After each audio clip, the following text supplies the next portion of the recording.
যারা যারা হাদিস পছন্দ করেন, আমার রাসূল সাল্লাল্লাহু আলাইহি ওয়াসাল্লামকে ভালোবাসেন, তারাই মনোযোগ সহকারে এই সুন্দরতম হাদিসটি শুনে যান। আর যারা যারা ইবলিসের অনুসরণ, নারীদের অশ্লীল গান বাজনার ভিডিও ও বেহায়াপনা পছন্দ করেন, তারা হাদিসটি স্কিপ করে চলে যান।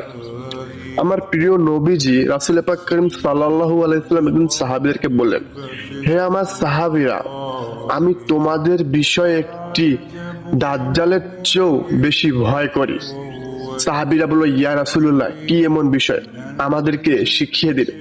আমরা যদি এই গুনাহের সাথে লিপ্ত হয়ে থাকি, তওবা করে ফিরে আসবো দিনের পথ আপনার আদর্শের উপর।